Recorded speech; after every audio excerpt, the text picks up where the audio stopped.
Vous nous écoutez à Casablanca sur le 99.2, à Rabat sur le 105.4. On ouvre un débat dans Avec ou sans parure sur l'immobilier professionnel qui comprend autant des actifs classiques comme les bureaux, les commerces et les entrepôts, ainsi que des actifs moins classiques comme les hôtels, par exemple. Ce segment est aujourd'hui le moins dynamique du marché, chiffre à l'appui. Les raisons de cet essoufflement sont-elles conjoncturelles ou plutôt structurelles? S'agit-il d'un effet à moyen terme de la crise sanitaire et quelle piste pour une sortie de crise, si crise il y a?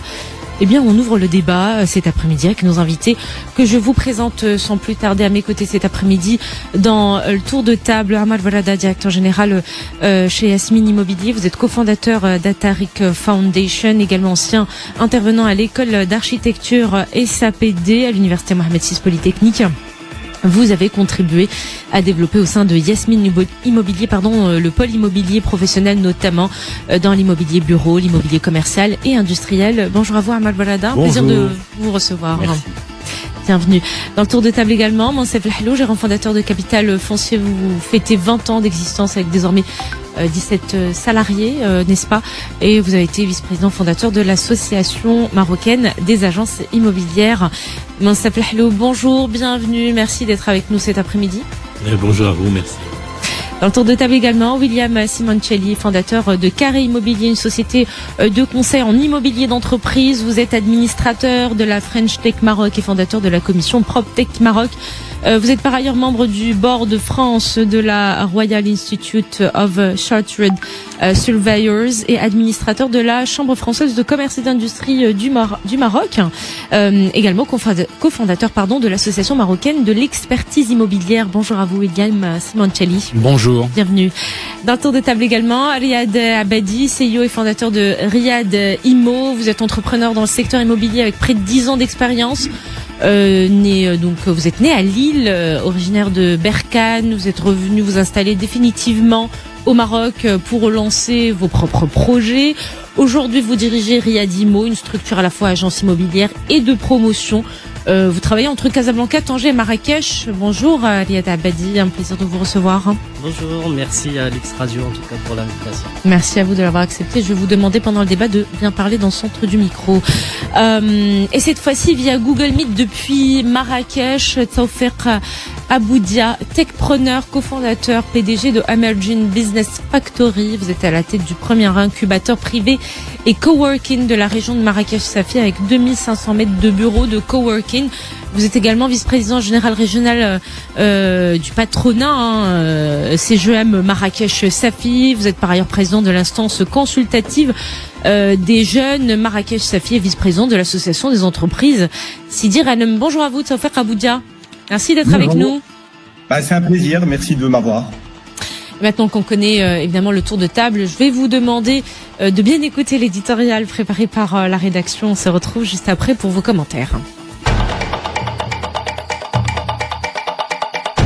On ouvre un débat dans Avec ou sans parure sur l'immobilier d'entreprise, un segment où l'investissement est assez récent au Maroc, datant de 2006 et dont le produit moteur reste le bureau, sachant que la dynamique d'investissement dans ce segment dépend largement de l'environnement économique. À l'image de nombreux pans de l'économie marocaine, d'ailleurs, l'immobilier d'entreprise a accusé un ralentissement remarquable durant la crise liée au Covid-19. Mais contrairement aux autres secteurs d'activité, les répercussions de la crise sanitaire sur ce segment de l'immobilier devaient non pas durer dans le temps, mais modifier durablement la demande et donc in fine l'offre disponible et à venir, d'où la nécessité soulignée à l'époque d'adapter l'offre de façon à mieux accompagner les utilisateurs de demain. Qu'est-ce qui s'est passé depuis? La demande en bureau a-t-elle reculé au profit du télétravail, comme ça avait été prédit il y a quelques années, même si ce dernier n'a toujours pas été encadré par le Code du travail? On y revient dans le débat. Une chose est sûre, les chiffres de la conservation foncière renseignent sur un essoufflement des transactions des biens à usage professionnel, doublé d'un recul significatif des prix en ce qui concerne les bureaux. Cet essoufflement constaté depuis quelques trimestres déjà est-il en train de s'installer durablement? La reprise annoncée en 2026 sous l'effet des projets initiés dans le cadre de la Coupe du Monde 2030 sera-t-elle forcément au rendez-vous? On ouvre le débat avec nos invités dans Avec ou sans parure. Avec ou sans parure. Le débat est ouvert. Monsef Lahlo, gérant fondateur de Capital Foncier, une première réaction par rapport à ce qu'on vient d'écouter? Oui, alors je suis assez d'accord. Oui, il y a un ralentissement depuis le Covid. Oui, la demande a reculé. Oui, au profit du télétravail, effectivement. Et oui, les surfaces aussi ont diminué, c'est-à-dire les demandes qu'on pouvait avoir de 4000 et de 5000 mètres d'immeubles entiers, ça existe de moins en moins, ou disons que ça a été divisé par 2. Donc effectivement, on l'a bien ressenti, ce refroidissement de la croissance de la demande en bureau. William Simoncelli, fondateur de Carré Immobilier, une réaction toujours par rapport à l'éditorial? Alors moi, je suis un peu plus optimiste que mon confrère, et je trouve pas que ça soit le marasme qu'on veut bien laisser entendre. Et pour le coup, les chiffres de la conservation foncière sont probablement justes, je les conteste pas, mais je pense qu'on les voit à un niveau national, donc ça vaut pour pas. l'instant les chiffres effectivement du premier trimestre. Voilà, 2025. on les voit pas sur un niveau national. Et deuxièmement, comme vous l'avez rappelé, on les voit sur un trimestre. Donc si on a été en année glissante, il est probable que finalement il y ait peu de recul. Et s'il y a un recul, moi j'ai envie de dire que c'est à la faveur aussi aujourd'hui de la location. Parce que le locatif, et si je prends un seul exemple, ce serait celui de Casa Anfa à Casablanca, dans lequel on va retrouver la zone CFC, on voit bien qu'il y a eu de la part de cette zone une forte traction, pas seulement pour, enlever les locations de bureaux qu'il y avait au centre-ville ou à la marina, mais surtout aussi de nouveaux entrants qui souhaitent être dans des environnements plus structurés, des immeubles à des standards internationaux. Donc franchement, si on doit parler de recul des transactions, il faudrait aussi prendre la location. Et je pense que là, pour le coup, il n'est pas certain que l'immobilier d'entreprise ait souffert sur les 6 derniers mois. Ama Balada, directeur général Yasmine Immobilier, une réaction? Je constate qu'il y a une évolution majeure dans la ville. C'est que aujourd'hui il y a des zones, par exemple à Casablanca, qui se développent au profit ou aux dépens d'autres. Ça, c'est très important de le dire. C'est que c'est un corps vivant. Abdelmoumen, Marina, aujourd'hui sont en train de se vider d'une certaine partie de leurs bureaux et de leurs entreprises et venir s'installer à Casa Anfa. Ce changement-là, il témoigne de plusieurs phénomènes, évidemment. Moi, je dirais que c'est non seulement une volonté des entreprises de se structurer et d'avoir un environnement qui soit adapté à leurs besoins, à leurs normes et au bien-être de leurs collaborateurs, mais c'est aussi, il y a une spécialisation. Peut-être que certaines zones vont être davantage, comme Casa Nearshore est une zone d'offshoring. Marina pourrait demain avoir une majorité de call center. Abdelmoumen pourrait avoir des professions libérales davantage. Et Casa Anfa avoir la part du lion de tout ce qui est entreprise, PME, PMI et multinationales.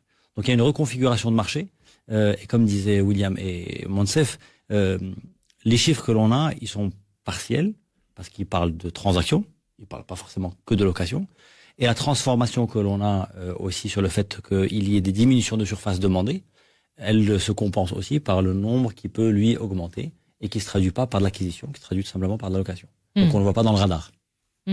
On reviendra sur cet aspect-là dans le débat. Riyad Abadi, CEO et fondateur de Riyad Immo, une réaction par rapport à l'éditorial? Oui, donc en fait, pour moi aujourd'hui, j'ai plutôt cette impression que nous n'avons pas forcément un besoin de grande surface, en tout cas sur le bureautique. Aujourd'hui, l'offre a totalement changé parce que moi, en tant qu'entrepreneur, aujourd'hui, je n'ai pas forcément besoin d'un local pour montrer la grandeur de ma société, d'un local de 1000 mètres carrés ou 1500 mètres carrés. La grandeur d'une entreprise aujourd'hui se montre autrement dans le terrain, tel que le terrain. Il y a plusieurs façons de montrer la qualité entre guillemets de son entreprise. Aujourd'hui, les gens diminuent les charges, donc mettre autant d'espace, pour moi, ça ne sert à rien. Vous dites la qualité, vous pensez à la réputation? Oui, exactement, parce qu'auparavant, on était plutôt dans une optique de montrer la grandeur de son entreprise via un immeuble de 1500 mètres carrés ou 600 mètres carrés pour montrer, entre guillemets, la grandeur de sa société. Mais je pense qu'aujourd'hui, des espaces tels que le coworking, ça remplace le fait d'avoir ça, et puis c'est une émergence de plusieurs sociétés, donc c'est très bien. Moi, j'estime que le nouveau marché, tel que le coworking, prend sa place. Tsofer Aboudia, justement techpreneur, cofondateur PDG de Emerging Business Factory. Vous êtes en ligne avec nous via Google Meet depuis Marrakech. Une réaction par rapport à l'éditorial pour boucler ce premier tour de table? Écoutez, j'ai entendu avec beaucoup d'intérêt les interventions des collègues et en effet, on peut imaginer qu'on peut aborder ce sujet en dents de scie selon les régions, selon les villes. Si je puis parler juste de ma région, que je connais un peu plus que les autres, nous avons une région qui a clairement une stratégie qui fait l'office de locomotive, c'est celle du tourisme. Nous sortons du marasme du Covid qui a il a vraiment frappé de plein fouet de Marrakech plus que n'importe quelle autre région. Mais en même temps, on a vu une ville et une région résiliente qui aujourd'hui fait des records et qui invite tout le monde et chacun à imaginer quel type d'investissement, quel type d'économie on peut ériger sous 2026 ou sous 2030. Et c'est de cela, je pense, qu'il faudrait qu'on parle aussi quand on parle de mobilier professionnel, parce que le mobilier professionnel, il a une raison d'être, c'est d'accompagner une croissance économique. Et je pense, pour ne parler que de ma ville et de ma région, que nous connaissons énormément de problèmes qui sont macroscopiques et microscopiques. Macroscopiques, par exemple, on manque encore de visibilité par rapport à des éléments structurants comme le SDO, le schéma d'aménagement urbain. Aujourd'hui, nous n'avons pas une feuille de route claire et nette qui va dessiner l'urbanisme de demain. Certes, il y a beaucoup d'efforts, il y a beaucoup de choses qui se sont faites, il y a beaucoup d'investissements qui ont été faits, ne serait-ce que les 12 derniers mois, pour avoir des immeubles, pour avoir de nouveaux locaux, pour avoir des espaces, voire des hôtels. Je réponds un peu à la taxonomie que vous avez précisée au tout début dans l'éditorial, mais nous manquons d'une visibilité macroscopique et même que en dehors, si on enlève cette feuille de route du tourisme qui a montré des chiffres, qui a rassuré déjà les hypothèses de départ, on ne voit pas les autres types d'activités. Évidemment, on souffre d'industrie à notre région. On a, en dehors si on enlève... Mais ça, c'est un peu l'arme à double tranchant du positionnement de Marrakech, Safi, effectivement, un positionnement touristique très, très, très fort et qui pénalise à peu près les autres secteurs d'activité. Et si on avait quelques initiatives comme celles qu'on voit dans d'autres régions, aujourd'hui on n'a pas de technoparc dans notre ville Marrakech. On l'a vu s'installer jusqu'à un certain niveau à Essaouira, mais on manque de ce type de mobilier qui permettent demain de faire du plug and play d'entreprises qui ont l'appétence de se découvrir ou de s'étendre à des régions ou à une région comme celle-là. Donc c'est l'œuf et la poule, l'offre qui n'est pas nécessairement là pour séduire.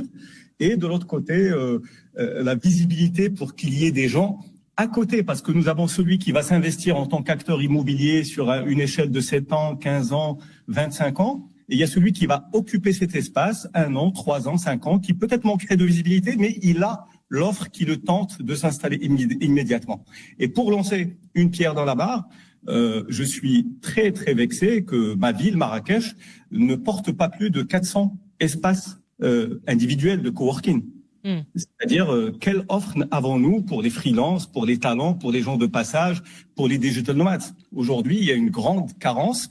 Et est-ce qu'on peut avoir une idée de comparaison avec d'autres régions, peut-être pour essayer de comprendre pourquoi vous êtes vexé aujourd'hui?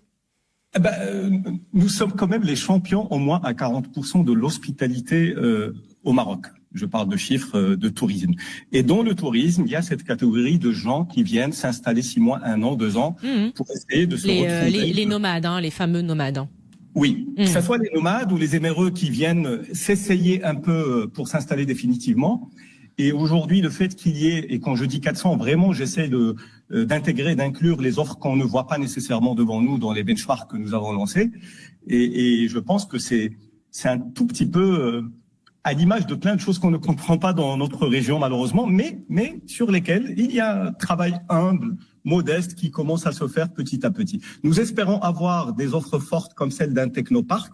Je pense que ça a été négocié plus d'une fois avec les autorités, avec les acteurs régionaux, et ça a été reporté à chaque fois pour des problèmes de foncier que vous imaginez peut-être, vous, de Casa, de Rabat, qui avaient peut-être l'appétence de vous investir à Marrakech. Je vous trouvais que le foncier commence à avoir un parfum assez compliqué à Marrakech. Donc je ne saurais pas réduire ou expliquer en préambule de ce débat ce marasme-là. Ce que je sais, c'est que il y a une feuille de route et qu'on peut adresser des micro-stratégies autour de cette feuille de route en attendant d'avoir des feuilles de route des autres secteurs économiques. Parler de la feuille de route 2023-2030 concernant le tourisme, c'est de ça que vous parlez précisément? Absolument, avec une première escale en 2026. Donc, oui, qui a dépassé les objectifs effectivement avec les 17 millions 400 000 touristes qu'on a reçus en 2024. Alors juste pour revenir un petit peu en arrière, si vous le permettez, on avait entendu certains professionnels en 2020-2021, je sais pas si vous vous en rappelez, répéter que le recours au télétravail était provisoire dans le contexte marocain et que les patrons marocains préféraient largement le présentiel, que c'était carrément un élément culturel, contrairement à ce que vous disiez tout à l'heure, Riyad Abadi. Ce qui avait été dit à l'époque, c'est que finalement les patrons marocains allaient revenir au présentiel, parce qu'on a même si effectivement on a parlé pendant cette période-là de davantage de productivité, d'efficacité, etc. Mais ce serait culturel, c'est ce qu'on avait dit à l'époque. Amar Barada, directeur général Yasmine Immobilier, est-ce que le temps a démontré que ces professionnels-là qui avaient prédit effectivement un maintien du présentiel, un maintien du bureau comme élément essentiel, est-ce qu'ils avaient raison? Je pense qu'en général, quand on prévoit des choses, on se trompe. Et que cette prévision-là n'est pas totalement fausse, pas totalement vraie. La généralisation est toujours compliquée. Ce qui se passe, c'est qu'aujourd'hui, on est dans un monde plus flexible où un certain nombre d'entreprises donnent de la flexibilité à leurs collaborateurs, leur permettent de travailler 1 jour ou 2 par semaine de chez eux, et tant mieux, parce que ça permet peut-être de trouver un meilleur équilibre.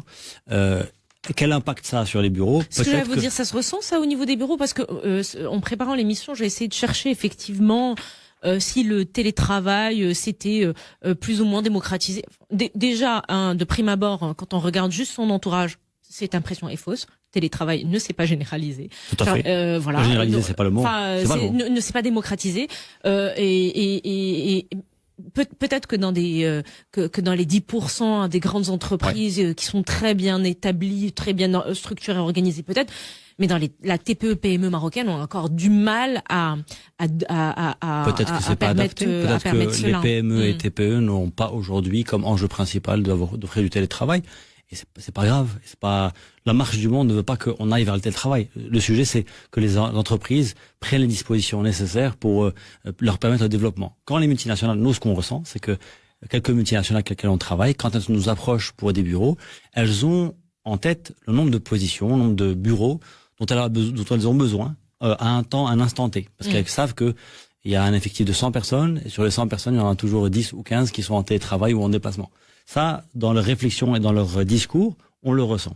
Après, pour revenir à ce qui était dit sur Marrakech, je pense que c'est-à-dire, je comprends qu'il soit vexé, mais en fait, il a identifié une opportunité extraordinaire. Et d'ailleurs, il s'y est positionné. Je l'encourage à continuer.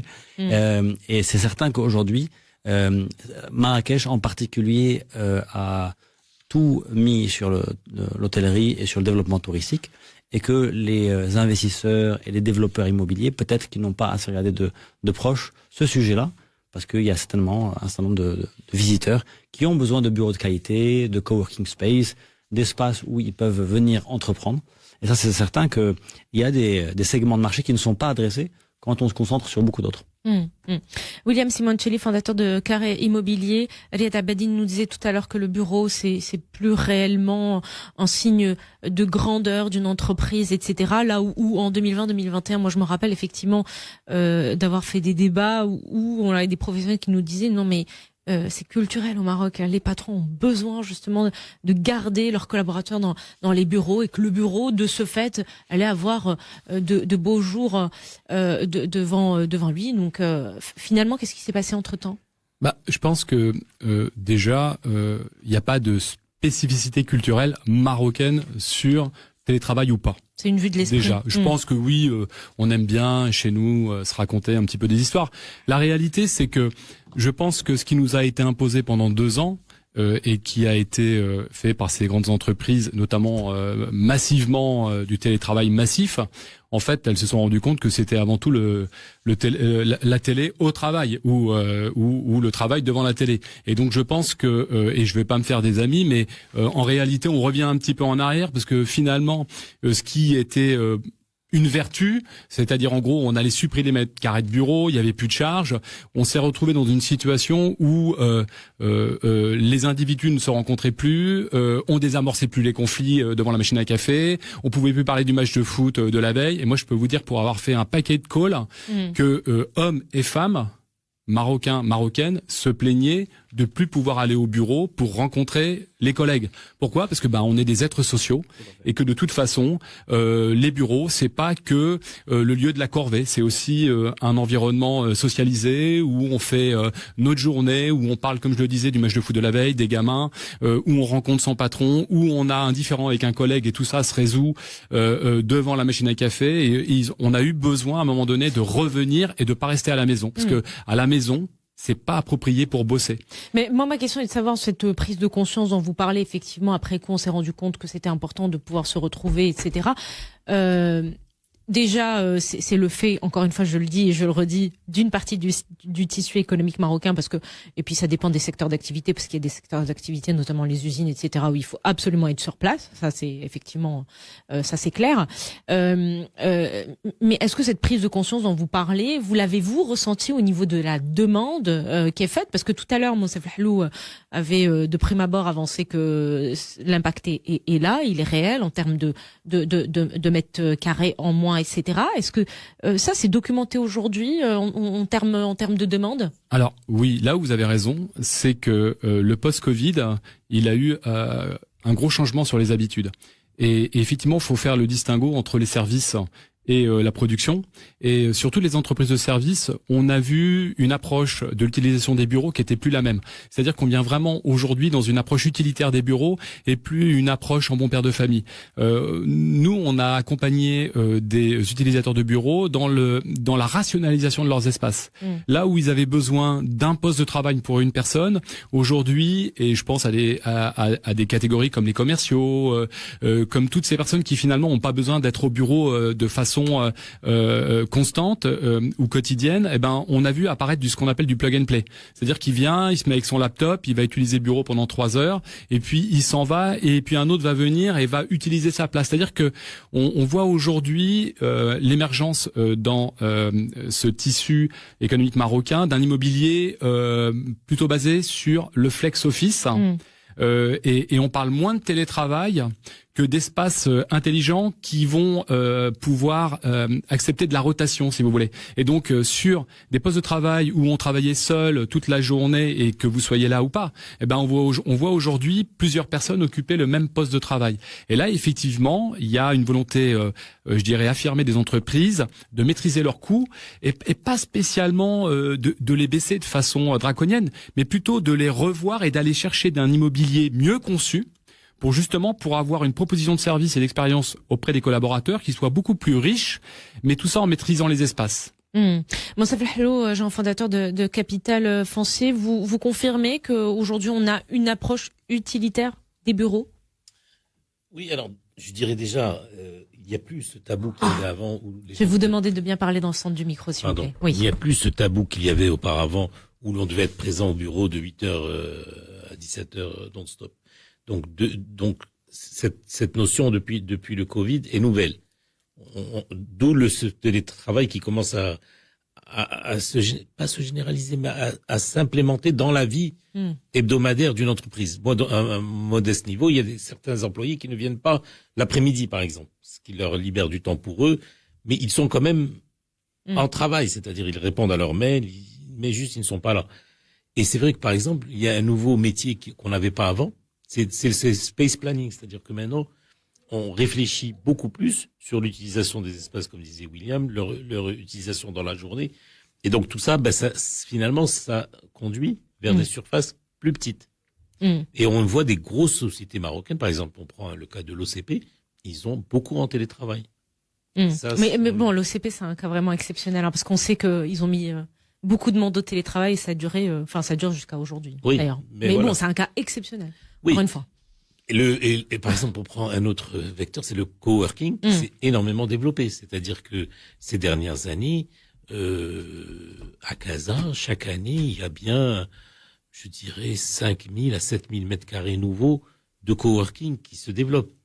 Donc, ça montre bien qu'aussi, que les gens se dirigent vers ce genre de formule qui nécessite moins de mètres carrés, qui permet beaucoup plus de flexibilité. Donc on voit des immeubles de bureaux se transformer en entier en immeubles de coworking. Tawfiq Aboudia, justement techpreneur, cofondateur et PDG de Emerging Business Factory, vous êtes en ligne avec nous via Google Meet depuis Marrakech. Par rapport à ce qui vient d'être dit par Monsef Lhlo, effectivement, cette transformation justement dans la demande et on l'a bien compris, s'il y a un impact, c'est en termes de mètres carrés. Il y a cet élément de coworking. Est-ce que vous confirmez qu'aujourd'hui, effectivement, les projets de coworking ils ont été plébiscités, ou en tout cas le recul des surfaces, on va dire demandées, il y a eu un effet de passage vers une demande plus accrue en termes d'espace de coworking.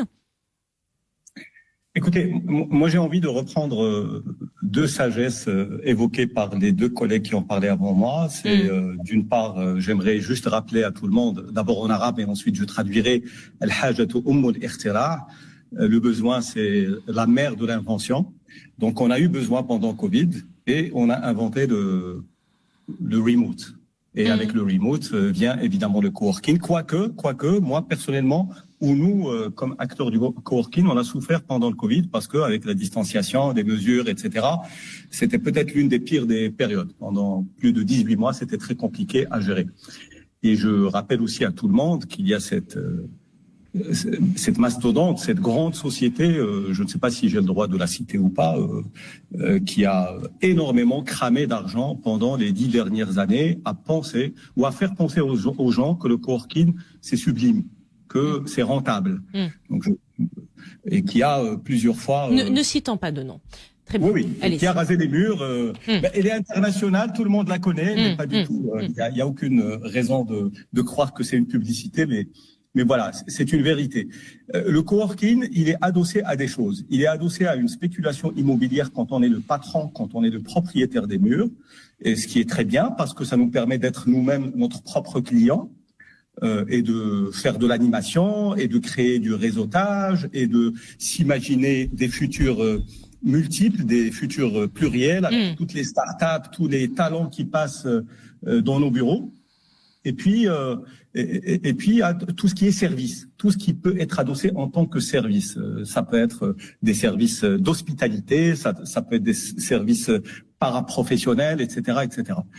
Mais le coworking en soi a toujours été compliqué. Moi, je suis dans ce secteur depuis 2015. Je peux vous dire que je n'ai jamais pensé que c'était un secteur rentable en dehors d'une spéculation immobilière ou plutôt d'un plan d'investissement immobilier, pour ne pas citer la spéculation, ça risque d'être péjoratif ou négatif.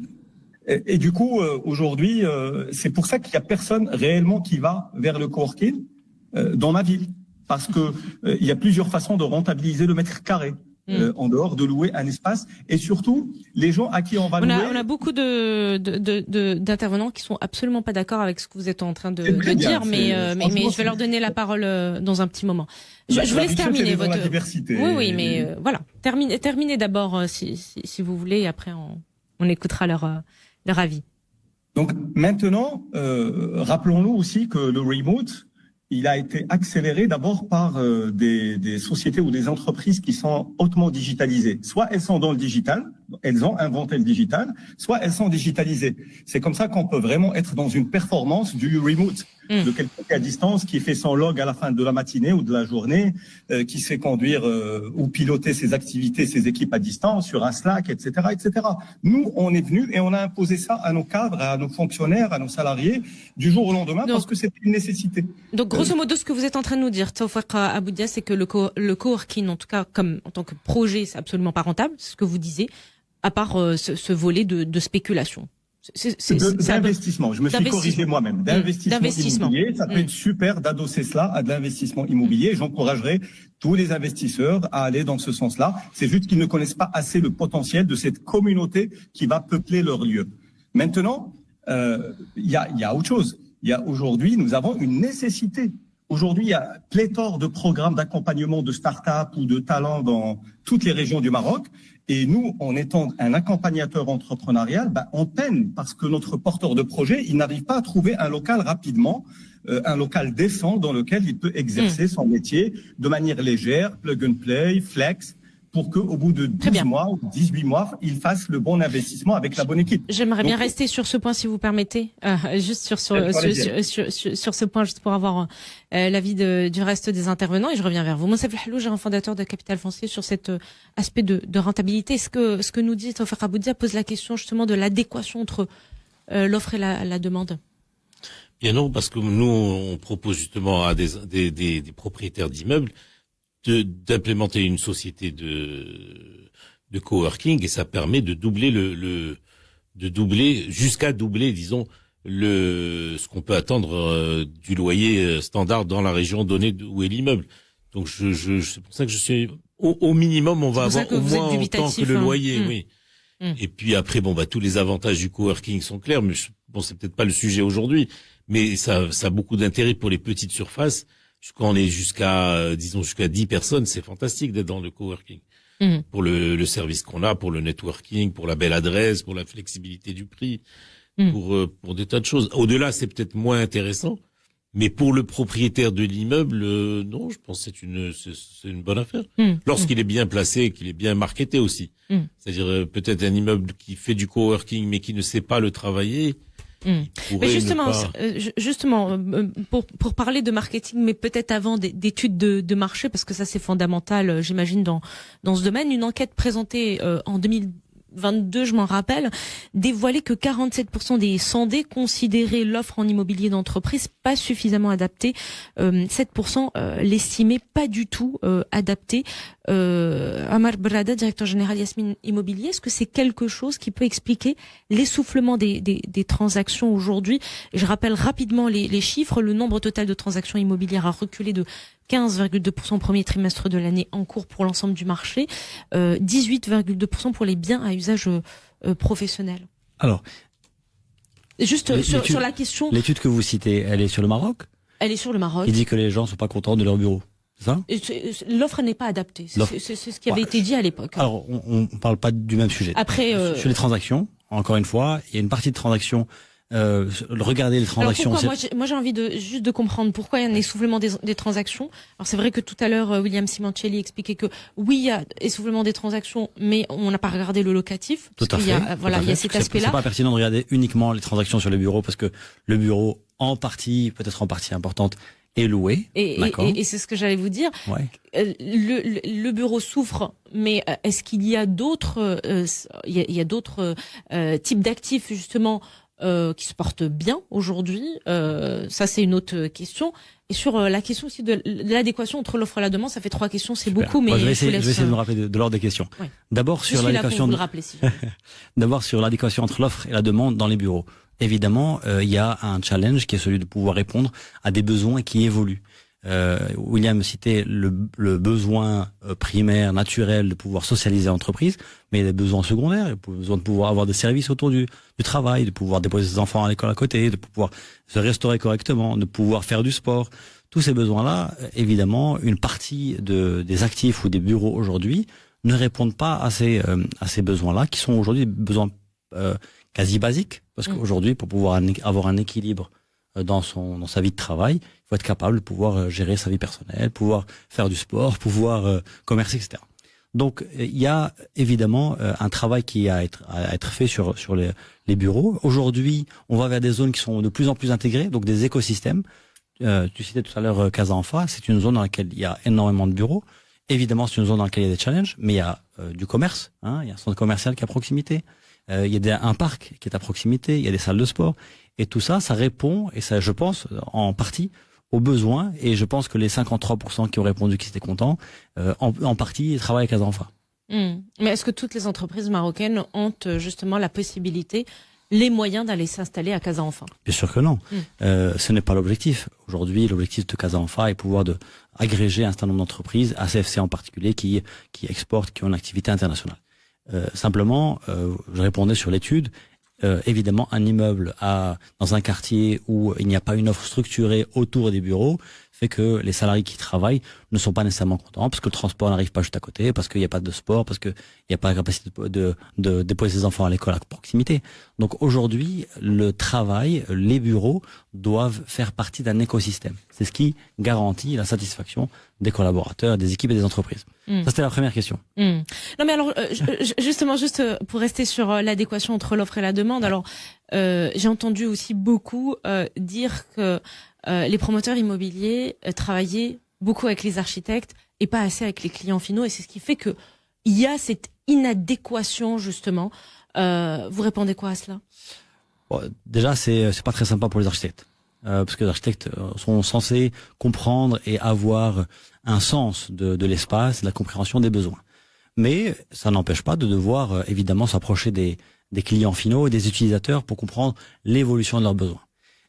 Ce reproche-là qu'on fait peut-être aux développeurs immobiliers, je reviens à ce que disait Cétaler, doit être réfléchi aussi de manière un peu macro. Le développeur qui développe un immeuble bureau, il n'est pas objectivement responsable de l'environnement dans lequel il le fait. D'accord ? Donc, quand on fait une zone comme Casa Finance City et qu'on la structure pour créer un écosystème, le développeur qui développe quelque chose va bénéficier de tout l'écosystème.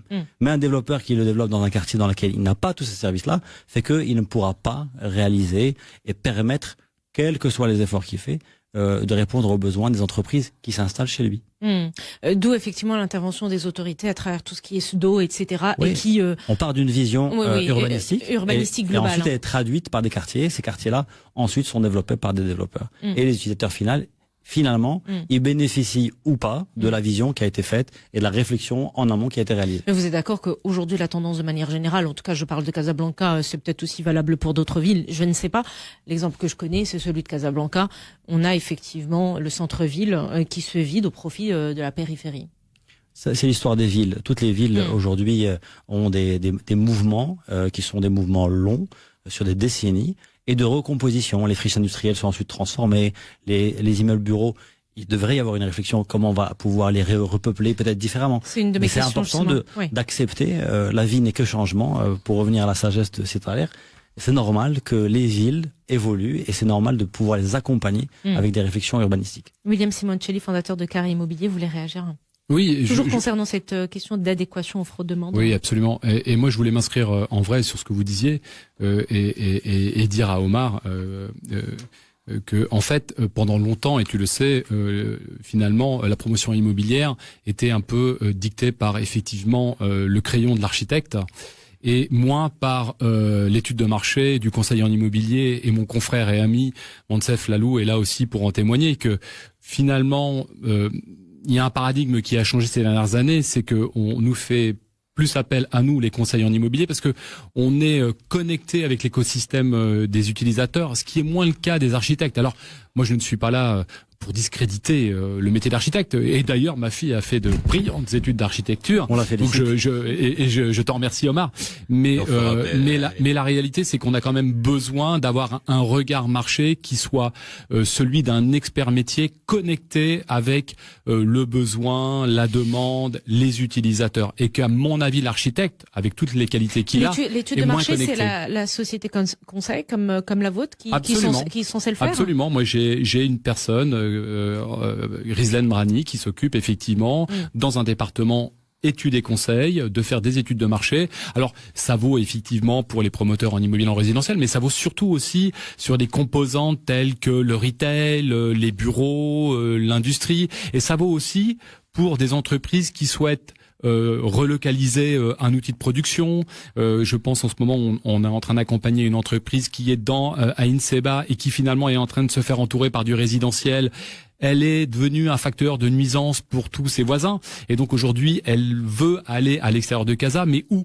C'est pas aussi simple. On dit que finalement l'industrie a été envoyée dans la grande banane entre Mohamedia et Bouskoura en passant par Mediouna, mais en réalité, où aller s'installer? Donc ça aussi, ça fait partie des services que nous faisons dans nos entreprises de conseil en immobilier, d'accompagner les entreprises pour savoir où aller s'installer. Aliad Abadi CEO est fondateur de Riyad Imo, toujours concernant cette question d'adéquation offre-demande et cette critique qu'on peut faire, à tort ou à raison d'ailleurs, aux promoteurs immobiliers qui travaillent davantage avec les architectes qu'avec les clients finaux, de par votre expérience. Moi, je dirais que aujourd'hui, en fait, le marché, en fait, il s'adapte à la clientèle. Il y a différents promoteurs, comme je dirais, il faut tout pour faire un monde. Donc, il y a certains promoteurs qui se spécialisent dans les studios parce qu'ils se sentent mieux dans les studios. Et d'ailleurs, les studios, à savoir que en termes de rentabilité locative, c'est super.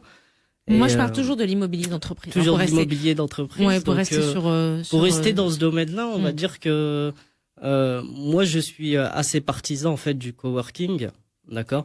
Je me mets à la place d'un jeune entrepreneur qui commence son entreprise, et lui, en fait, tout simplement, c'est un petit gars qui commence une petite entreprise qui veut se développer et qui connaît rien au marché marocain, enfin plutôt qu'il n'y a pas assez de collaborateurs marocains. Qui vient de s'installer justement au Maroc. Moi, je dirais que le coworking, pour lui, ça peut être une porte qui s'ouvre à lui. Pourquoi ? Parce que s'il a besoin d'une décoratrice quelconque, c'est sa voisine de bureau, et bah très bien, ça lui fait un contact en plus. Et je dirais que en termes de rentabilité, comme l'a dit notre confrère de Marrakech, moi je suis assez dubitatif sur le fait que, pour moi, en tout cas, le coworking, il est assez rentable, que ça soit pour l'utilisateur et pour l'utilisateur. Donc c'est-à-dire aussi le créateur de ce coworking, c'est rentable pour lui. Après, suivant les villes, parce qu'en fait chaque ville a ses besoins. Donc peut-être qu'à Marrakech, ils ont pas trouvé entre guillemets ce besoin de coworking. Peut-être, mais en tout cas à Casa, c'est parce que ce qu'avait l'air de dire justement Taoufik Raboudia tout à l'heure, hein, il expliquait bien que il y avait un besoin, mais effectivement en face l'offre n'était pas au rendez-vous. Donc j'estime qu'en fait tout simplement à Casa on a besoin de coworking. Pourquoi ? Parce que c'est un mode de vie, tout simplement. C'est un mode de vie. Il y a du partage, il y a de la communication, il y a d'autres choses qui s'ouvrent à nous. Donc pour moi, tant mieux le coworking. Moussa Felhlou, gérant fondateur de Capital Foncier, je posais tout à l'heure, en tout cas j'avançais ce chiffre, hein, moins 18,2% pour les biens à usage professionnel au premier trimestre de l'année en cours. Est-ce qu'encore une fois il y a moyen de nuancer ce chiffre-là ? Est-ce qu'il y a des types d'actifs qui se portent plutôt bien, hein, dans ce segment de manière générale? Toujours segment que bureau. Non, je parle de l'immobilier professionnel de manière générale. Ce recul de 18,2%, est-ce qu'il y a moyen aujourd'hui de le nuancer ? D'ailleurs, est-ce qu'on connaît les facteurs qui expliquent ce recul-là ? Parce qu'on a entendu beaucoup de choses. On a entendu qu'il y avait une certaine concurrence d'autres actifs, notamment boursiers, ce que vous déclariez l'année passée, en 2024, William Simoncelli. Il y a d'autres explications de type prise de décision qui est plus lente pour ce type d'actifs, etc. Est-ce qu'on connaît aujourd'hui pourquoi la reprise n'est pas encore au rendez-vous ? Alors, ce chiffre-là, et comme le disait William, c'est que la demande, elle est d'abord dans le locatif. Elle n'est pas dans la vente. La vente, c'est soit vous allez avoir, mettons, des investisseurs qui vont acheter l'immeuble ou le construire pour eux-mêmes, soit des promoteurs qui construisent des immeubles, un peu comme ce que fait le groupe de M. Berada, ou qui gardent leur actif. Donc ce n'est pas une transaction finalement. L'immeuble est là, c'est une location. Donc c'est d'abord la demande, elle est d'abord en locatif. Alors peut-être que l'offre est en locatif, peut-être que la demande pourrait vouloir un peu d'acquisition, mais ça c'est un autre sujet. Donc c'est pour ça que vous avez cette baisse là, qui n'est pas due que à ça. Il y a aussi une histoire de foncier, c'est-à-dire nous avons une telle difficulté à trouver des fonciers que parfois nous avons des opérateurs immobiliers qui montent un immeuble et puis après ils se disent c'est tellement dur, je vais pas le vendre, je vais le garder. Je vais le garder en tant qu'actif, en tant qu'asset chez moi et je le loue. Puisqu'il y a de belles entreprises et puisque les gens payent, pourquoi je vais aller réaliser cet investissement ? Qu'est-ce que je vais faire de mon argent ? Où est-ce que je vais le placer ? D'ailleurs, le succès aussi de CFC, c'est pour ça, c'est qu'il y avait un foncier où on pouvait développer des choses. Aujourd'hui, nous, on a des clients qui viennent nous voir en nous disant, je veux monter un immeuble de bureau. On n'a pas de terrain à leur proposer. Donc, ils sont obligés de se replier vers des immeubles existants, et ces immeubles existants proposent que du locatif. Donc ça, c'est pour la partie bureau. Pour la partie industrielle, mais la demande, elle est phénoménale en ce moment. Depuis, disons, 2 ans, le Maroc, c'est devenu incroyable en termes d'investissement industriel. Les gens se lancent dans des idées. Bon, c'est pas des grosses unités. Ça va aller entre 2000 à 5000 mètres. Bon, ce qui est au niveau national, c'est pas mal. Bon, au niveau japonais, peut-être pas, mais pour chez nous, c'est bien. Et là, on a vraiment une vraie tendance à l'industrialisation du Maroc. Bon, on le voit dans les régions telles que Kenitra, Tanger, tout ce qui accompagne. Et qu'est-ce qui est privilégié aujourd'hui au Maroc? Est-ce qu'on vient et on décide l'investisseur, celui qui va construire, lancer une activité, est-ce que c'est lui qui construit les murs, etc. Ou alors on se dit on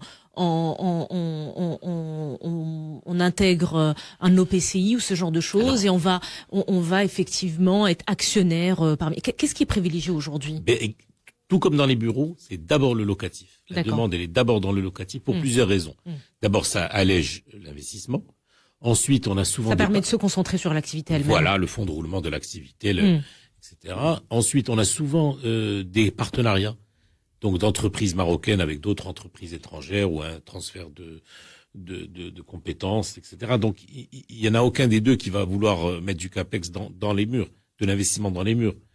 Et ensuite, beaucoup de gens montent des affaires, ensuite ils les revendent, ou ils ont des fonds d'investissement qui rentrent avec eux. Dès qu'on va mettre de l'immobilier, ça plombe.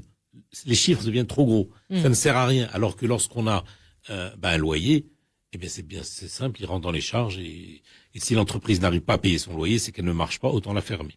Et donc là maintenant, le vrai travail, c'est de proposer des locaux industriels prêts à des opérateurs qui sont, eux, des industriels qui veulent travailler. Donc c'est vraiment très séparé. C'est exactement comme les OPCI, c'est-à-dire que vous avez des gens qui vont monter des biens en vue de les louer, mais eux ne vont rien faire, hormis ce travail-là, et d'autres gens vont venir opérer soit les bureaux, soit les... Et dans ce domaine précisément, est-ce qu'on a une bonne adéquation offre-demande? Est-ce qu'on arrive effectivement à monter des locaux qui puissent répondre justement à une demande étrangère notamment?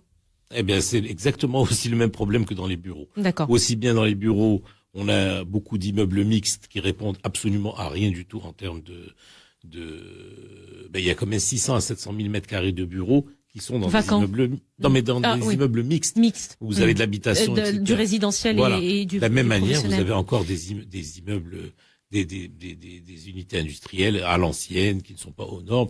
Et c'est vrai que nous, on a beaucoup de mal à placer des gens qui viennent avec des idées, ou des investissements industriels qui viennent de l'étranger et qui finalement ne trouvent pas et repartent. Et ça, c'est un problème de quoi, de professionnalisation, encore une fois? C'est-à-dire que l'offre ou alors d'études de marché, il y a plusieurs problèmes. D'abord, il y a le fait que les gens sont parfois ils n'anticipent pas suffisamment. Donc, ils viennent, ils sont pressés. Ensuite, les investisseurs souvent veulent de la visibilité. Ils ont peur d'investir en blanc. C'est-à-dire eux, ils veulent une commande. Je dis moi, ok, mon chef, je veux bien monter cette zone industrielle, mais où sont les clients? Et donc, les clients n'ont pas forcément cette visibilité. Alors, on l'a parce que lorsqu'on va accompagner un constructeur automobile qui a des sous-traitants qui disent, ok, dans 2 ans, je veux être prêt, mais c'est quand même plus rare. L'essentiel de la demande, c'est pour maintenant, tout de suite. Et l'offre, les gens disent, comme c'est des investisseurs, ils veulent de la visibilité sur les années à venir. Alors, par exemple, là, on travaille sur une zone industrielle à Mohamedia où on fait des lots et on incite des gens à acheter les lots et construire en vue de servir ces clients-là. Mais ça reste plus des investisseurs moyens, des personnes physiques, des personnes normales. C'est beaucoup plus dur de convaincre un grand groupe OPCI de le faire. C'est même pas plus dur, ils ne veulent pas du tout. Très bien. Donc, oui, l'idée est claire. Amar Barada, directeur général d'Yasmine Immobilier, voulait réagir? Oui, pour compléter ce que dit Monsef, tout à l'heure vous aviez un peu tapé sur les développeurs immobiliers, ceux sur qui on peut pas taper sur ce sujet-là de l'industriel. J'ai tapé sur les Oui, un petit développeurs peu, immobiliers. oui, en disant que c'était, on écoutait trop les architectes. Ça, c'est Julien qui disait ça. Ah non, Et pas mais assez, c'est pas moi qui le dis, Ouais. hein. C'est pas moi. Hein. C'est pas forcément vrai. Hein. C'est le marché. C'est pas moi qui le dis. Oui. C'est des choses qu'on entend Sur le sujet de depuis des l'industriel. années déjà. Et moi, je J'y ne fais que, reviendrai. moi, je ne fais que répéter ce que j'entends, hein, pour vous challenger. Sur un le petit peu. sujet de l'industriel, de l'immobilier industriel, ce sur quoi on peut pas taper, c'est la politique industrielle de l'État. Ça, on peut saluer, parce que il nous arrive souvent de critiquer, mais là, on peut dire qu'il y a une vision royale qui s'est concrétisée par une politique industrielle d'attraction du secteur de l'automobile, qui a changé le paysage Vous parlez industriel. des PAI, je les parle de zones Tanger Auto, d'accélération tout à fait. industrielle, etc. Tout à fait, à Tanger, à Kenitra notamment. Sur L'aéronautique. l'aéronautique, Mhm. qui est peut-être moins intégrée aujourd'hui que l'automobile, mais quand même. Miami de Parc. Il y a Mid-Park, tout à fait. Et il y a aussi le fait qu'il y ait des initiatives pour encourager le foncier industriel, permettre de mettre en place des Il fonciers y a des industriels. aides Des aides. financières. Parce que, pourquoi c'est important? Pour qu'on comprenne bien. La clé de la création d'emplois au Maroc, qui est un pays qui a besoin de créer des emplois parce qu'il y a beaucoup de jeunes, c'est l'industrie. C'est les PMI. C'est les PMI. Mm. Surtout les Qui, PMI, c'est pour pas les grandes entreprises. pour un emploi, on crée 6 en Tout à direct. fait. Ouais, ouais. Et par Juste conséquent, pour, il y a une politique l'indicateur. qui est remarquable. Et aujourd'hui, il y a un engouement réel dans l'investissement, dans le développement. Quels sont les freins? Les freins, évidemment, le foncier reste toujours un frein. La visibilité, évidemment, pour l'investisseur est compliquée parce qu'on ne sait pas si on va pouvoir louer et à quel prix on pourra louer. Mais il y a une vraie dynamique et il y a une vraie politique aujourd'hui où même les acteurs marocains, tu le disais tout à l'heure, c'est très juste, aujourd'hui pensent à réindustrialiser. On est passé des années 90 où tout le monde avait quitté l'industrie pour aller dans l'immobilier. Et là, on a un reflux qui est quand même Alors, sensible. quand on écoute les industriels, c'est un autre discours, hein, parce que pendant très longtemps, on avait effectivement une volonté, et ça se voyait effectivement dans les différentes incitations et tout, pour industrialiser. Aujourd'hui, c'est vrai que dans le discours, on a envie d'industrialiser, mais il n'y a pas la carotte en face. Tout ce que je peux vous dire, c'est que parmi nos clients, on a des clients marocains qui ont développé des unités industrielles pour développer du mobilier d'extérieur. C'est une marque que je peux citer qui s'appelle Autochtone, qui a fait un travail remarquable. On a d'autres marques qui aujourd'hui ont le courage de produire localement au Maroc et de pouvoir avoir un outil industriel, qui sont récentes. Je parle pas d'entreprises qui ont 20 ou 30 ans. Donc il y a quand même un courage et une volonté d'industrialiser. Il y a des aides aujourd'hui qui sont réelles de la part du ministère de l'Industrie. On peut pas dire que rien n'a été fait, Clairement. parce que le résultat sur le terrain montre qu'il y a vraiment une politique qui a fonctionné. William Simoncelli, fondateur de Car Immobilier, voulait réagir? Oui, pour aller dans la continuité de ce que disait Omar, non seulement il y a des aides, mais il suffit aussi de regarder le paysage industriel. Au Maroc, on a plus de 150 zones ou de parcs d'activité. Donc c'est quand même pas rien. On a des gros acteurs. Je pense à Al Omran, je pense à Medz. Enfin, ce sont des gens qui ont quand même réalisé. Moi, je reviens d'Agadir. J'ai été, mais alors déjà, j'ai été surpris par le développement de la ville d'Agadir.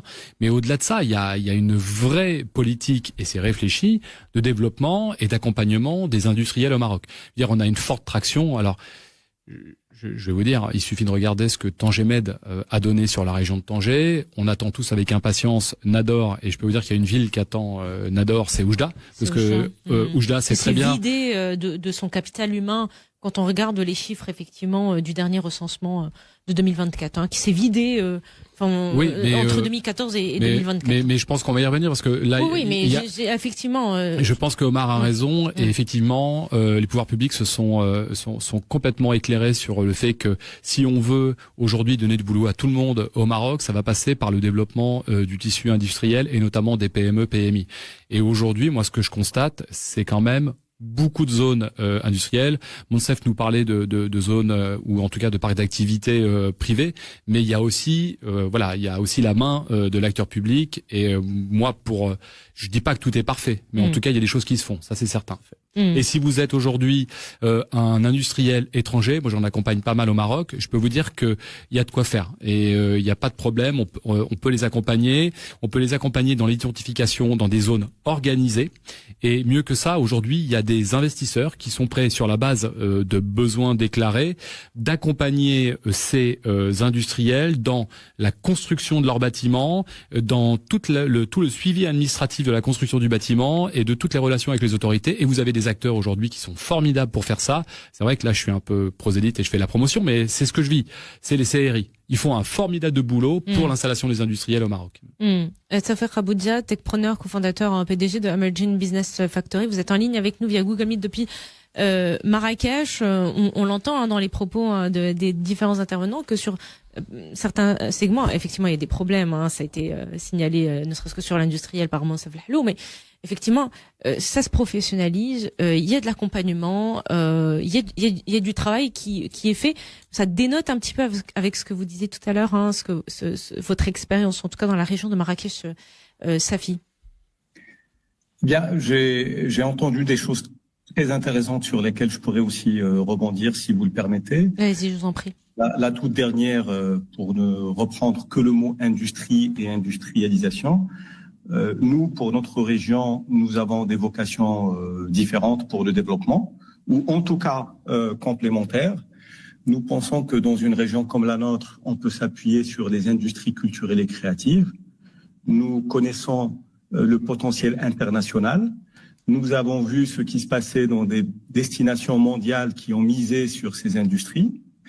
En plus, à Marrakech et dans notre région, on a les contraintes et les complexités foncières pour rapidement fluidifier une offre adéquate à une appétence d'un investisseur industriel. Donc, il nous semble qu'aujourd'hui, en investissant sur ces ICC, on peut capitaliser sur un existant qui a été chétif pendant les dernières décennies. Je parle de tous ces films qui ont été tournés autour de Marrakech, un peu plus au sud, et dont l'effort majeur, c'est-à-dire celui qui est fait par de vrais talents, il est malheureusement géré par des sociétés européennes ou asiatiques ou autres, alors qu'on peut aujourd'hui ériger une vraie stratégie autour des ICC et qui va venir totalement frapper à la porte des investisseurs fonciers, des investisseurs, enfin les promoteurs, pour leur dire on a besoin de bureaux, on a besoin d'espaces flexibles, on a besoin de studios, on a besoin de services.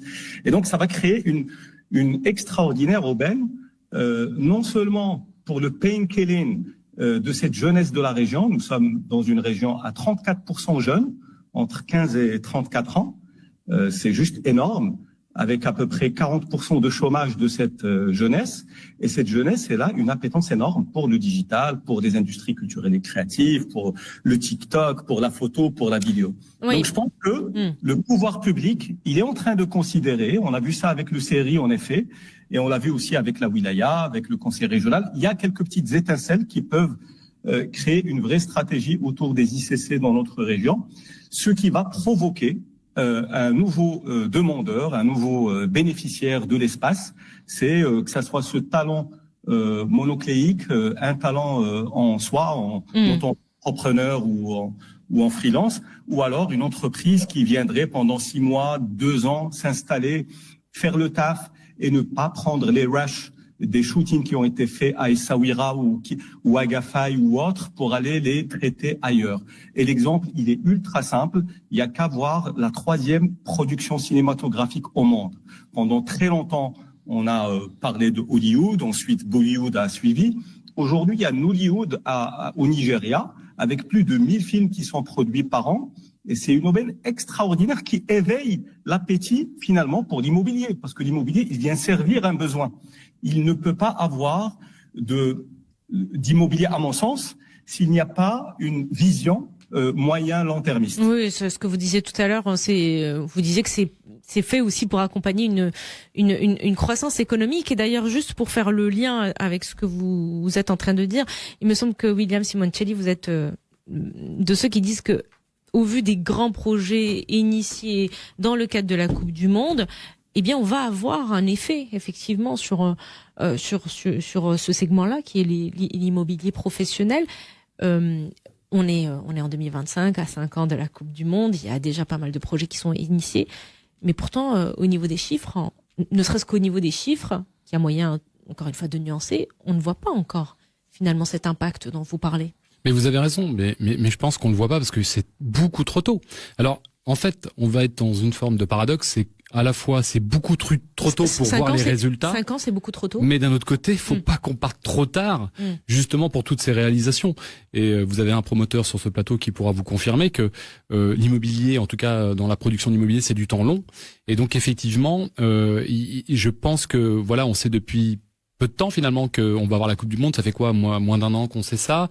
Je pense que maintenant tout le monde est en ordre de bataille. Il va falloir être un peu patient pour avoir des résultats. Alors je vous comprends et je me mets à votre place et je sais que vous avez besoin d'avoir des indicateurs pour savoir finalement si la tendance est bonne ou pas.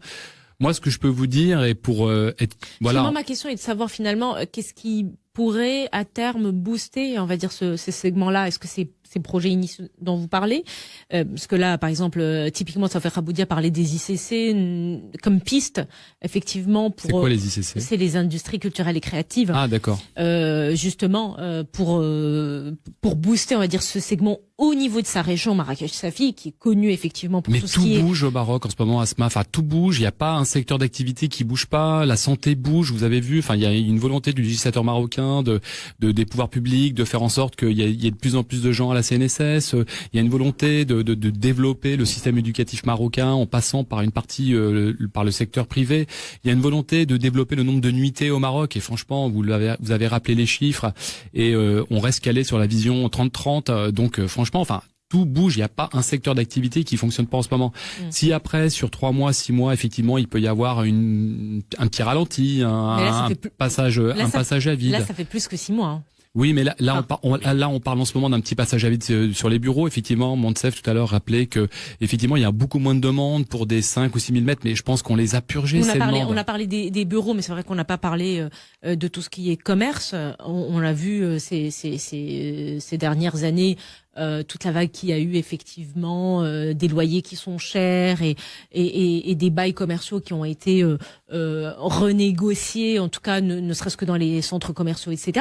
Enfin, il y a aussi des foyers problématiques un peu partout quand il s'agit de ce segment-là. Vous avez raison, mais je pense qu'on a quand même oublié une chose, c'est que on est rythmé par des cycles, que ça soit en économie, et l'immobilier n'échappe pas à ces cycles économiques. Donc effectivement, vous avez des moments de rattrapage et des moments où on reprend notre souffle. On est sorti du Covid à toute berzingue. On a bossé comme des dingues 22, 23, 24. Franchement, on a beaucoup travaillé et d'ailleurs nous on est assez satisfait des résultats qu'on a pu avoir. Si on a depuis 6 mois juste un petit coup de mou, mais le rattrapage ne s'est absolument pas fait sur ce segment. Mais il me semble. Mais écoutez, moi ce que je vois c'est que je ne sais pas. Enfin, je vous pose la question. Baladez-vous à Casa Anfa. Allez voir si tout est vide ou si tout est plein. Le seul segment d'activité qui soit un petit peu moins dynamique que les zones à Casa Anfa, c'est peut-être le commerce. Sinon, sur la santé, sur l'éducation, sur les bureaux, tout est plein.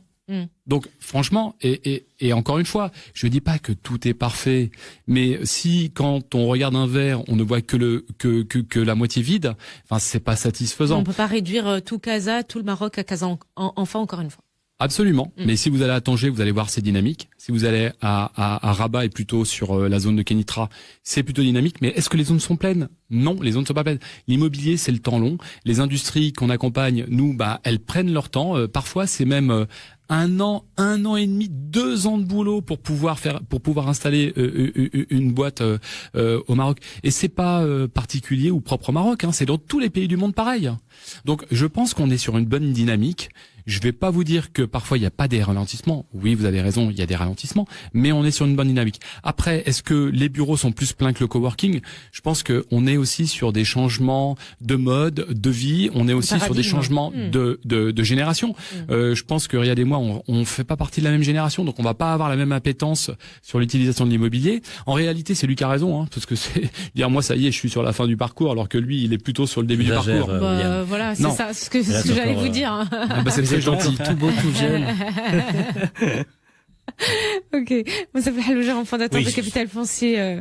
Je vous laisse réagir. Parfois, on n'a pas toujours les chiffres. Par exemple, il faut aller pêcher. Donc là, on n'a que le chiffre des transactions. Parce que moi, quand on me dit tout change, tout bouge au Maroc, et quand je regarde les chiffres, enfin, je suis désolée, mais j'ai l'impression il manque un chiffre. Les autorisations. C'est-à-dire que là, vous avez les transactions. On a dit qu'il fallait rajouter les locations. Les locations, effectivement. Mais par exemple, là, à Casa, il y a près d'une 40aine d'hôtels qui arrivent. Entre ceux qui sont en construction, ceux dont les projets vont être déposés, ceux qui sont déposés. Mais ce chiffre-là, vous pouvez pas l'avoir, vous. Nous, parce qu'on est dans le domaine, donc on sait ce qui se passe entre les amis promoteurs, entre les architectes, entre les différentes infos qu'on peut recouper. Vous n'avez pas forcément cette information-là. Et aussi, comme disait William, en se baladant, on voit bien qu'il y a une euphorie, que ça construit dans tous les sens. Simplement, on n'a pas forcément ces chiffres-là regroupés. Et puis il y a une question, qu'on n'a pas posée. Enfin, c'est celle de la reconversion. Ça a été évoqué rapidement tout à l'heure par Omar Brada. La question de la reconversion des actifs en centre-ville, par exemple, ne serait-ce que Casa. Les actifs qu'on a délaissés justement au profit de Casa Enfa et aussi des choses plus quali, parfois en périphérie, etc. On en fait quoi? Il y a une vraie réflexion à avoir sur qu'est-ce qu'on va faire de ces bâtiments-là. Et ensuite, on va être obligé de s'inspirer de ce qui a été fait dans le monde, dans toutes les capitales. Par exemple, dans certaines capitales, qu'est-ce qu'ils ont fait? Ils ont rendu obligatoire l'augmentation du loyer. Parce que une des plaies dans le centre-ville, c'est des loyers à 500 dirhams. Donc celui qui a un loyer à 500 dirhams, jamais il ne va sortir. Le propriétaire de l'immeuble qui lui ramène des loyers à 500 dirhams, jamais il va investir dans son immeuble. Donc qu'est-ce qu'ils ont fait? Ils ont dit, OK, on réévalue le loyer au prix actuel. Tu veux rester, tu payes. Tu veux pas rester, tu sors. Et tu vas t'installer dans les zones périphériques. Mais pour ça, il faut revoir le cadre juridique, tout ce qui est éviction, etc. On n'a pas encore avancé sur ça. Sûr. Et le deuxième point, c'est que lorsque aujourd'hui il y a des endroits comme Abdelmoumen que tu citais, ce qui se vide vers CFC, qu'est-ce qui serait intéressant? C'est que tous les petits bureaux que nous avons en centre-ville, comme OM5, comme toutes les petites boîtes qui est là-bas, migrent vers ce Abdelmoumen-là, qui sont des immeubles de bureaux, et qu'on revoit les immeubles en centre-ville, ils reviennent faire du résidentiel, mais plus qualitatif. C'est-à-dire, c'est des superbes immeubles, l'art déco de Casa a été réputé dans le monde, et donc, il y a plusieurs pistes de réflexion pour arriver à se réapproprier le centre-ville. D'ailleurs, Rabat, par exemple. Et tout ça est orchestré par quoi? Qui? Précisément. Il y a, comme vous avez dit, il y a l'aspect légal que nous n'avons pas. Oui. Puis là, je sais pas est-ce qu'ils y pensent ou pas. Mais il n'y a pas que l'aspect légal. Non, je suis désolé, il y a pas qu'un. Mais oui, mais attendez, il y a un aspect sociétal. Enfin, si vous allez dire à un locataire qui est dans son appart depuis, 10 ans, 20 ans, 30 ans, il passe de 500 à 1000, mais c'est la révolution dans le centre-ville. Enfin, je sais pas si vous vous rendez compte, si on légifère comme ça, on fait n'importe quoi. Enfin, je me remets au législateur marocain, je pense qu'il est un peu plus sage que ça, et surtout qu'il ne fasse pas ça. Non, mais c'est sage ou prudent. Oui, non, mais moi je veux, le bien commun est important. Enfin, je veux dire, on vit tous ensemble, et l'idée c'est pas de vivre l'un contre l'autre. Vous voyez, je pense que là, il faut être raisonnable, et que effectivement, il y a des sujets de loyer faibles dans le centre-ville, ça je le conçois, et finalement les propriétaires sont un peu démunis face à ça et peuvent pas valoriser leur patrimoine, mais c'est pas. J'ai l'impression que c'est un problème qu'on a réglé, par exemple à Rabat, dans le centre-ville de Rabat. Écoutez, en tout cas, moi j'ai pas la méthode, mais voilà. On va dans ce sens-là, sans même passer par par réglementaire financier. Par contre, Mansef a mis le doigt sur un sujet très important, et il a raison, c'est le changement d'usage. C'est-à-dire qu'aujourd'hui, on a des immobiliers, et je pense à l'immobilier de bureau, sur des zones, on sait très bien qu'on va pas refaire du bureau ici, que c'est compliqué, et que ces immeubles-là, il faudrait les transformer, par exemple, en immeubles d'habitation. Mais ça coûte extrêmement cher. Je veux dire, en Europe, et si on prend la France, le changement d'usage coûte au mètre carré 1200 € par mètre carré, plus de 12 000 dirhams, voire 13 000 dirhams. Donc vous vous rendez compte que le changement d'usage, et d'ailleurs à New York, il y a eu du changement d'usage de fait pour des immeubles bureaux qui ont été passés en résidentiel, mais dans l'extrême centre de New York, c'est-à-dire dans Manhattan, aux endroits où le mètre carré est le plus cher. Parce que si vous impactez 1200 € du mètre carré dans un endroit où le mètre carré est à 10 000 €, c'est pas pareil que dans un endroit où le mètre carré est à même pas 1000 €. Donc le changement d'usage, oui, c'est possible, mais pas partout. Omar Brada, directeur général Yasmine Immobilier, vous voulez réagir? Sur la reconversion, sur quel sujet? Il me semble que vous voulez réagir, mais je peux vous poser une question, si vous voulez. Je suis preneur. Alors, justement, pour booster... Si ça ne me dérange pas, je peux interagir sur la reconversion. Tofer Aboudia qui prend le lead. Allez-y, je vous en prie. Techpreneur, cofondateur PDG de Emerging Business Factory. en parlant de reconversion, et je sais qu'on parle de plusieurs sujets en même temps sous le chapeau de l'usage professionnel du foncier ou de l'immobilier. Nous, par exemple, ce qu'on a fait à Sidi Ghanem, on a installé un coworking space, ça fait 10 ans à Sidi Ghanem, on était des aliens. On était persona non grata. Enfin, non grata, non, mais personne ne nous attendait ou ne voulait, ou enfin, il n'y avait pas de monde.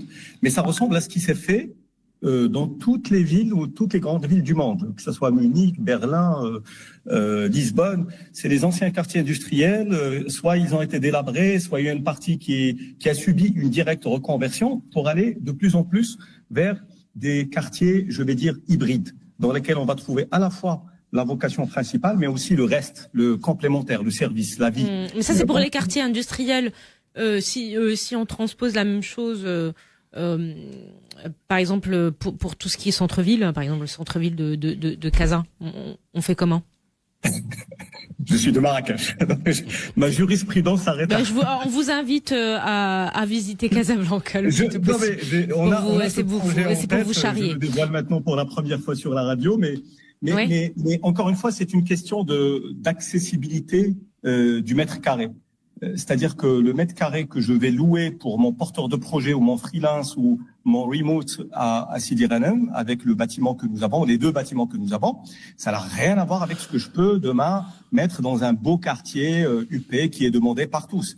Et si je parle de quelqu'un qui est de passage 1 mois ou 3 mois, 6 mois, peut-être, mais quand je vais faire une offre à quelqu'un qui va s'imaginer sur son business plan sur 1 an ou 2, rapidement ça casse. Ça reprend votre question sur l'adéquation de l'offre et la demande.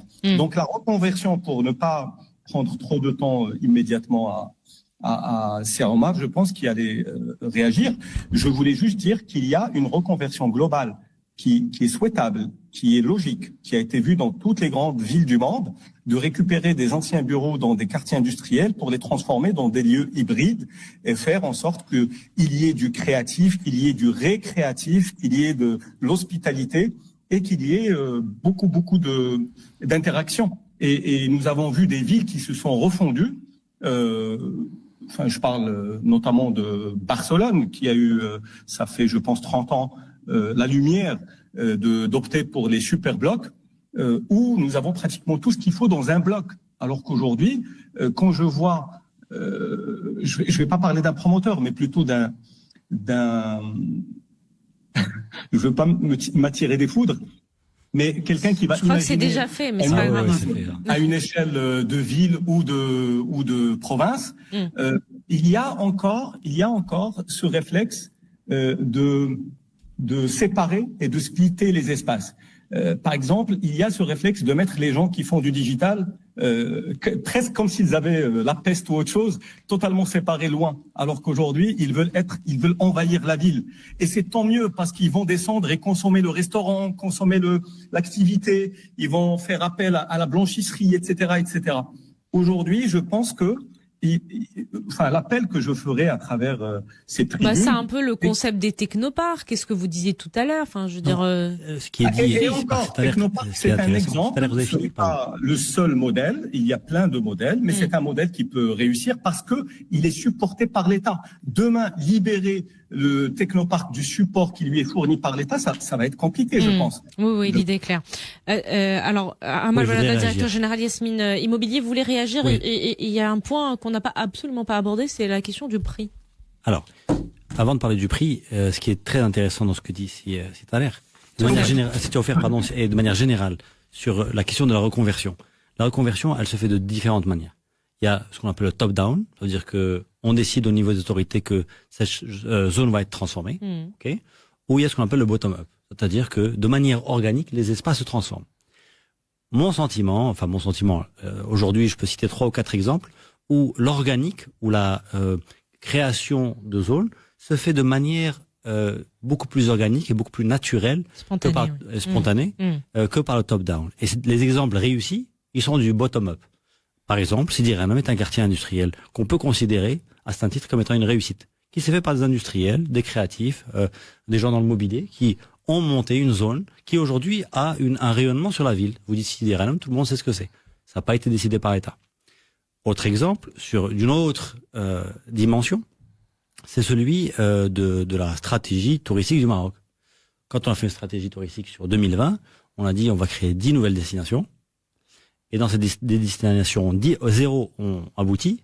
Celle qui a abouti, c'est celle qui n'a pas été dans la stratégie, c'est Marrakech, de manière organique, parce que elle avait une vraie offre, parce qu'elle avait une vraie infrastructure, etc. Donc, moi j'appelle les autorités. C'est pas parce que, on connaît l'histoire de la destination Marrakech. C'était un pur hasard, hein, Marrakech. C'est pas un pur hasard. Je suis désolé, pas du tout. Il n'y a pas de pur hasard aujourd'hui dans l'économie. Si vous avez, c'est pas l'offre Marrakech qui a fait Marrakech. Hein. Qu'est-ce qui a fait Marrakech? Il nous faudra une heure et demie, mais c'est aussi. Mais moi je veux répondre. C'était pas que la vision. Hein. C'est pas du tout la vision. La vision est venue bien après. Non. Ce que j'ai en train de dire, c'est que Marrakech a réussi. En dépit du fait qu'elle n'était pas du tout dans la stratégie. Elle n'était pas dans la stratégie. Mais elle avait les éléments, matériels et immatériels, de répondre à l'intérêt des touristes internationaux. Et ce qui parfois, moi, m'attriste, c'est quand je vois que des initiatives qui ont été apportées du terrain et qui sont ensuite un peu cassées par le législateur, les autorités. Je prends, moi, je suis un. Mais j'aimerais bien avoir un exemple pratique. Oui. Moi, j'ai une passion qui est le surf. Donc, il m'arrive d'aller à un village qui s'appelle Imswan. Le village d'Imswan est un village de pêcheurs qui s'est développé de manière organique. J'en reviens. Super. Qui a été développé de manière organique par les locaux, par les pêcheurs, par leurs enfants, par leurs familles, et qui ont commencé à accueillir de manière non structurée, puis à moitié structurée, et jusqu'à en faire une destination internationale. D'accord ? Il a été décidé de démolir tout ce qui n'était pas légal.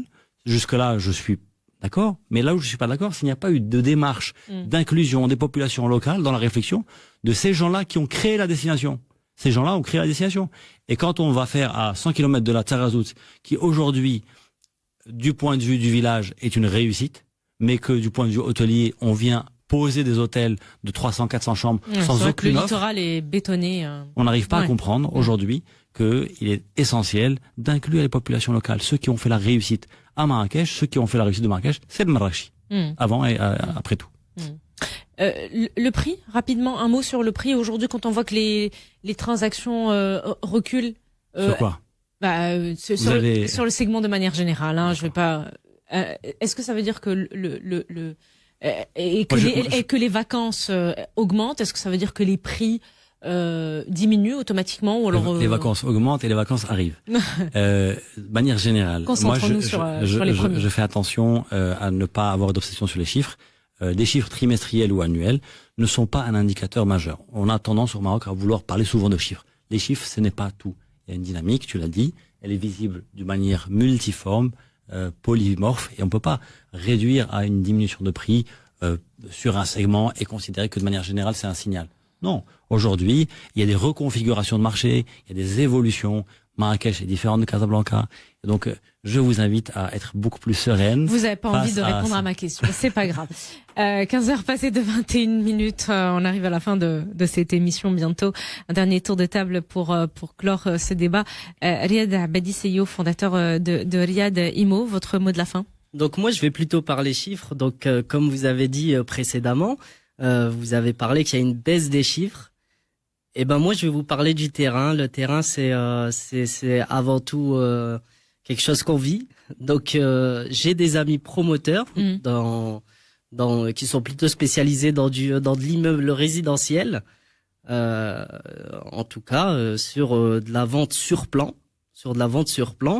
en l'espace de même pas un mois jusqu'à 2 mois, ils vendent vraiment tous leurs appartements. Alors surtout les petites surfaces. Donc, j'estime que, en fait, tout simplement, aujourd'hui, il y a une recrudescence sur la vente sur plan. Donc, voilà pourquoi, en fait, tout simplement, les chiffres, ils sont pas encore mis à jour, parce que tout simplement, je pense que le titre foncier sortira plus tard. Voilà. Très bien. Je rappelle que le sujet du jour, c'est l'immobilier professionnel. Mais bon, ça permet aussi d'avoir une idée sur d'autres segments. William Simoncelli, fondateur de Carré Immobilier, le mot de la fin. Alors moi, je pense que, encore une fois, je veux pas cultiver un optimisme à tout crin, mais puisque vous avez des chiffres qui disent que finalement l'immobilier, en tout cas les transactions sur l'immobilier d'entreprise sont plutôt en berne. Bah écoutez, moi j'ai envie de vous dire que c'est peut-être un peu salutaire aussi et que finalement l'emballement qu'on a pu vivre sur le post-Covid, ça se calme. Pour autant, ce qu'on observe sur le marché, c'est pas calme, c'est dynamique. Est-ce que ça se transforme par des transactions à la location ou à l'accession en propriété? Moi, je vois beaucoup de locations, que ça soit dans l'industrie, que ça soit dans les bureaux ou dans le retail. C'est beaucoup de locations. Donc, je pense qu'il faudrait tempérer ces chiffres qui nous promettent, je dirais, des moments difficiles. Parce que c'est pas ce qu'on vit. Encore une fois, c'est pas ce qu'on vit. Il faudrait les tempérer par effectivement peut-être regarder un petit peu le locatif, parce que le locatif est très dynamique et aujourd'hui il y a beaucoup de sociétés qui sont dans un arbitrage et pas que étrangères en faveur de la location. Pourquoi ? Parce que effectivement, Moncef l'a rappelé tout à l'heure, c'est beaucoup moins capitalistique et ça permet de se concentrer sur son cœur business. Donc ces chiffres, j'ai envie de vous dire, ils sont réels, mais attention. En termes, quand on parle d'immobilier entreprise, on ne parle pas que nombre de transactions. Et puis, pour clore le débat, quand on est sur des parcs d'activités locatifs, effectivement, s'il y a 100 terrains à la location, il y a peut-être qu'un seul terrain qui a été vendu. Pour autant, il y en a 100 qui sont loués derrière. Donc attention. 99. Tawfiq Aboudia, techpreneur et cofondateur PDG Imagine Business Factory. Vous êtes en ligne avec nous via Google Meet depuis Marrakech. Votre mot de la fin? Écoutez, mon mot de la fin, c'est que si on parle de partage et on l'a vu les 10-15 dernières années arriver par la voie du digital ou de la technologie, je pense que l'économie de partage a prouvé son modèle et que si elle a été accrue pendant une période spécifique Covid ou post-Covid, elle a été peut-être légèrement, mais plus tard profondément, elle le sera, ancrée dans les esprits des entrepreneurs comme une option majeure, une option essentielle quand on veut créer son entreprise ou une option optionnelle, c'est une redondance, quand on voudra croître, quand je voudrais partir à Casablanca ou à Marrakech ou autre.